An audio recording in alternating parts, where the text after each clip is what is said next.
Sometimes it's known as a dragonfly. I never can picture a dragonfly out of this. For the full dragonfly, your chest has to be on the floor and your arms way up in the air like the wings of the dragonfly. So I prefer what Sarah Powers termed this pose, straddle. You're simply straddling the legs apart. Now you let the legs go as wide as they can go until you start to feel a nice tugging in the inner legs here. And then to your own degree, you walk the hands forward. Now track 1 students, you might want to just keep the arms straight, or you can build a bit of a platform for your elbows to rest on. Track 2 students, you might come a little bit lower.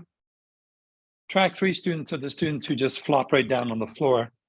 They don't really feel too much, but that's their curse. For the track 3 students, if you like, a couple of options, you can put blocks underneath the calves or the heels and create a bit of a platform to allow you to come further. Now, there are some alternatives to the straddle. If you happen to have a wall handy, you can do the straddle against the wall, just slide your hips up the wall. In this way, allow gravity to draw the legs apart. Now, this will work the hips more than the seated straddle because there's less spinal flexion. This is really all legs. If you don't have a wall, don't worry about it. Just continue to do the seated straddle. But there's a third option. There was a student when we used to do in-person classes way back when at a studio here in Vancouver called Semper Viva. His name is Dr. Hal Gunn. And whenever we came to this part of the class, straddle, he always preferred to do the standing version. It's kind of like the Ashtanga Prasarita Padottanasana. And he just felt that he got more out of this version of the pose.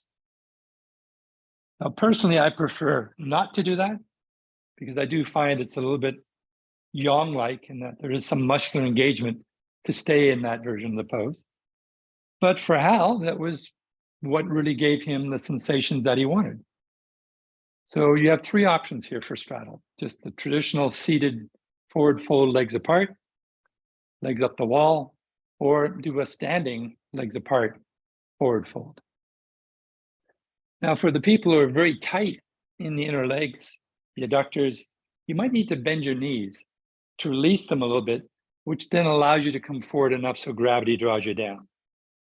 And that's okay.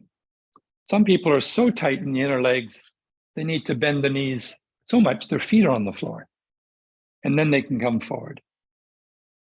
It doesn't matter what you look like. What matters is what you're feeling, what the pose feels like. So the intention here is to create a nice stress to the inner legs. It may even stress the inner knees, and that's healthy, that's okay. But if you're feeling pain here, then you want to bring the legs a little bit closer together.